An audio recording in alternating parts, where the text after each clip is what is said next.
Hey everyone, Mango7Roll here. How we doing today? Welcome to another episode of Epic 7, and today we have a lot of juicy news. So much juicy news that I'm just really excited to cover it. So let's just go over the patch notes first. There's a couple exciting things. One, we're going to be getting these expedition things, and it's going to be a place you can farm without a ton of stamina, I think. Not too much, just a little bit. Like, there's a limit to how many times you can do it with your friends. And I think this is going to be a really passive style for the game where you just kind of go in and hit a button and then go in and hit a button again. Kind of like maybe like World Boss, just a little more activity. There's a bunch of rewards you can get too. They showed a reward on stream and it was honestly pretty bad. They got 2 materials or something like that, 2 reforged materials.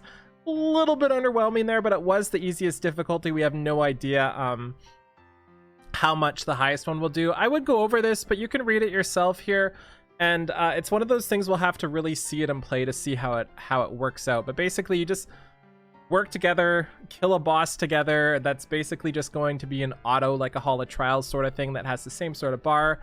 You get rewards. Like, what can go wrong with that? Goes through all of it here. Expedition results, blah blah blah blah blah. We can see 2 materials, just what we needed, and then 25k for a failure. Nice. And then we can see these rewards here. I believe there's a transmit at the end or something as well. We can also see the reforged materials and a bunch of other stuff here. We've also got Nixie'd Zone 5 coming up, and this is a really big deal for basically everybody. Even people at endgame level of gear are gonna just flip over some of these pieces. They're all pretty darn fantastic. The chest piece is basically the best you can get. I don't think you can get better substats than this. It's the perfect ones for chest. The ring here is also amazing. Again, you can't really get any better than this. I guess flat attack over health might be better for some people, but health is still fantastic. The weapon is the same. And a lot of times you'd rather have health over speed for crit damage sets too, so that's actually pretty decent as well. Basically, all of these are fantastic. Everybody is going to be upgrading these at least to like +9, I would say, to see if they get some decent rules here. And I'm hoping for my helm, because my helms are just... oh boy, my helms are horrible. Like, my best crit damage helm has like 10 speed and defense percent and no damage. I just haven't got any. And the one from the event or whatever that I bought just all rolled the worst stats. So this is going to be... it doesn't even matter what this rolls. It's an upgrade for me. Like, the offensive stats at +0 are better than my offensive stats on my already used destruction set piece. So even if I get min roll health percent all the way to 15, it's still going to be better.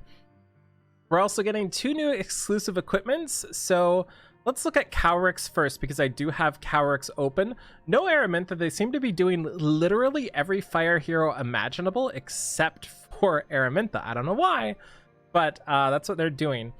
So for Dimension Corridor here, Dimension Corridor is the second skill. So that's the strip, and then the draws the enemy into subspace and attacks with a 75% chance each to dispel 1 buff before increasing skill cooldowns by 1 turn twice. Also increases the speed of the caster. This one now also increases the attack of the caster for 2 turns. Most importantly, we can see here 6 to 12% crit chance is insane. I'm noticing they're giving a lot of crit chance to things like memory imprints, and it's just making people pretty darn good. What else do we have here? Dimensional Explosion, that's his skill 3, the AoE defense penetration that goes proportionate to his speed. So Dimensional Explosion 1 decreases hit chance, and the other one increases the damage by 20%. So I have to imagine the second one isn't really going to be used, but I would bet probably skill 3 or skill 2 is going to be used. Just 20% extra damage on that skill 3 seems pretty insane. Overall, a really big boost to Cowric. I don't think it's anything like bonkers, but I think it's a pretty good boost overall. Let's take a look at... let's actually close this so you can see this part too. Let's take a look at Ravi's skills now too. Oh, if we can ever find her. So let's sort by element, fire, and let's find Ravi. So Ravi, for her skill 1 here, double-edged axe attack, damage, Absorbs some damage as health. Why was I reading that wrong? I was like, double damage. Wow, that's good. Her Demon's Blood increases the attack of the caster when the attacks. Okay, Mango, let's try this again. Increases attack of caster when they attack or are attacked. Jesus. That can only stack up to 5 times. When attacked, increases CR by 8%. 5 Fighting Spirit. Then the skill 3 is just an AoE stun with some damage and stuff like that. So what is her shenanigans going to do here? So one, she's getting 7 to 14% attack. She would probably like that crit chance, I'm guessing, but attack works too. Her Slaughter, which is her skill 1, has a 40% chance to dispel 1 debuff from the caster when using Slaughter. So this is not a dispel like an offensive dispel. It is a cleanse on herself, 40% chance. So I would guess with that, you're going to be going a counter set because that just makes the most sense. And Slaughter also has a 35% chance to burn for 2 turns. And then Devil Drive increases the stun chance by 10%, and that brings her stun chance up to 75%, just 85%, so not even 100% chance. So interesting choices there. I would imagine you're going to be going with the skill 1 Dispel. But at the same time, like, how good is that, right? Because it's not going to stop you from getting stunned or anything like that. It's not going to help you do more damage if you have decreased hit chance on. It's not going to do a lot of things, but the thing it will do is allow you to counter and then line up your passive and then use Devil Drive as a skill 3. So maybe that's good. These are really weird choices for me for these. Like, they're interesting, but I don't think they're going to change too much with Ravi. But again, just the base 7 to 14% is great. We then have some Seaside Showdown spoilage here. We can see in the actual picture of the event, it shows Rin and Lidica, not confirming them as characters or anything. We're also getting the level 75 Archie weapon, as we can see there. And that is going to be a speed set. We're also getting an Araminta drop right up. And I was excited for this because I thought that meant maybe an EE, maybe a something, but nope, just random Araminta. Then we're getting Ravi and Durandal up. I don't think you should summon on either of these, especially, again, with a summer event coming. There's very likely something to be coming with that. They were going to spoil something today, but they weren't allowed to at the end of the stream. So that signifies something is coming. So just be very, very, very, very careful going into this. Oh, what else do we have here? World Arena season closing. Make sure you get Master. You can do it. If Mashu can do it, you can do it. We have the skin here. Yeah, let's all get that skin. And we have a pretty big improvement here to Arena. They're going to be making a blind day for the last 2 days, or last day. The times are right here, of Arena, which means you're not going to be able to see the opponent's name, their rating, or anything like that. You'll be able to see their heroes, but that's it. And that is amazing to me. I love this, and I've always really preferred gacha games that have a blind ranking system or a blind matching system where, number one, you either can't see who it is, or number two, you can't even see their units before you go in. This is kind of allows you to use surprise characters to your advantage a little more. That's not as far as we're going here. Like, you'll still be able to see the units, but not being able to see their names is really important for specifically higher end people. It's meant to counter boosting, where somebody just finds somebody else and then loses to them a bunch, which happens a lot in gacha games. So that's really fantastic. I do like that a lot. They're also adding a refresh limit, so 30 refreshes a day. I think this is no, it's every day. Oh no, it is. No, is this? I'm trying to figure out right now if this is only for the blind day or not, but I guess we'll see as how this goes. And this is only really important for like the top 100 or top 50 people going in. And we can see a screen here. We can see their awakenings and stuff by the looks of it, but we can't see names or anything else like that.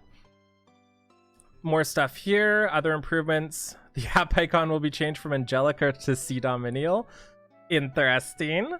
They keep showing us a Seaside Araminta. They can't keep getting away with this. Equipment packs, Pog, just what we need. Cool. Are we gonna get into the exciting part by now? This is a long patch notes to read. Yeah, we're gonna get into the exciting part. So let's actually do the thing we all wanted to see, and that is the Epic 7 new preview hero Mui, and this is really exciting for me because I love whips. Whips are awesome, and I also really love like festivals and carnivals and what's the word for circus? That's the word I'm looking for. Words escape me this late. So anyways, let's do this here. Enough. It's time to behave. So good. So, you wanted to see me? So good. You missed a little bit of the left side, but it's fine.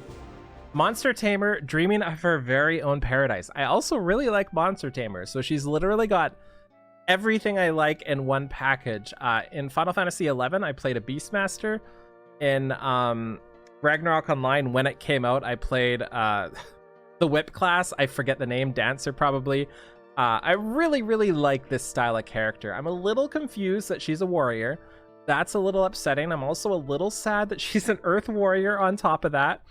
So her coloring and typing is not the greatest. Also, I would watch that because the VA does some amazing voice lines. And we can see some more stuff here. She's got a deadpan gaze. But here's where we want to see. Look at her run. And most importantly, listen to her whip snap. Oh, she's a Suin as well. Magic and acrobatics, but she's a warrior.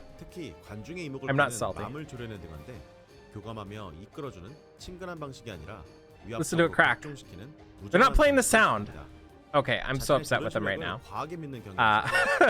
Either way, her imprint is, I guess we'll just skip to the character stats here. Oh, they go through the faces. Look at that face. So good, so good. So her imprint here is crit chance for everybody or a dual attack chance for herself.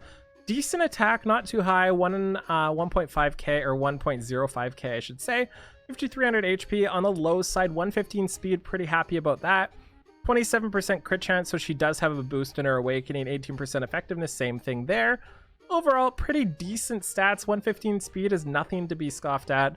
And everything else is pretty great, but again, pretty low HP, but that's okay, I think. So her skill 3, and this is kind of her, like her defining thing here. It has a attack on the enemy, so this does attack the enemy. This is both good and bad, because this does mean you're going to proc Elbrus Ritual Swords. It does mean you're going to proc SSBs and stuff like that. But it also dispels 2 buffs from them and grants an increased attack to all allies for 3 turns. So not only does it do damage, gonna remove their buffs like maybe immunity and CC, shield, and it's also gonna grant attack speed to, or attack to all allies for 3 turns.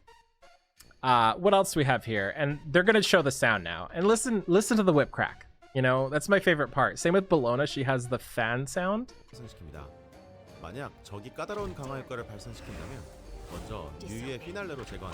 Oh, so good. I love it. It looks like it's not going to do very much damage at all, by the way, her skill 3, so it's probably going to have really low multipliers. In punishment, her skill 2 on a 4-turn cooldown calls upon a tamed monster to attack all enemies with a 35% chance each to inflict bleeding out of all things for 2 turns and a 65% chance to stun for 1 turn. And now I always screw these up. I'm not sure which one of these it is, because this is either 65% chance to stun, which means 50% base plus 15% from here, or 65% plus the 15 going up to 80. 80 is a lot better than 65. 65 is atrocious. Same with 35%. That's also very not good. So bringing that up to 50% would be great. Really big weak point of this unit IMO is the chance for debuffs to land on her skill 2 and her skill 1, which we'll see in 1 second here. With a max 50% chance to inflict. Okay, so this is the base. It's so weird because they show the numbers there, and then they show these like they're active right now, which is why I always get confused, you know? Like, I feel like they'd be grayed out if they weren't incorporated into them. So it is 50-80, which is way better than 35-65. So another bit of damage here, some bleeds everywhere too, and it's so weird for them to do bleed units with crit a lot of times, because she has the crit awakening, right? And you don't always need to go crit with a bleed unit. You might just want to go high attack. And then her skill 1 for Mui is a weird one. It's Lash. And it attacks with a whip with a 65% chance to inflict a random debuff for 1 turn. And that could be Silence, Decreased Defense, Decreased Attack, or Unhealable. Wish it was 2 turns, but it is what it is. I also wish it was 100%, but it is what it is. It's a really weird thing. I like randomness a lot as well. I play a lot of random-based units. Like for Final Fantasy XIV, for example, I played an Astrologian, which gets random cards and everything like that too. So this character literally checks every single box I have for types of characters I usually play. So this is really exciting for me. This goes up to 75% chance then for a skill 1.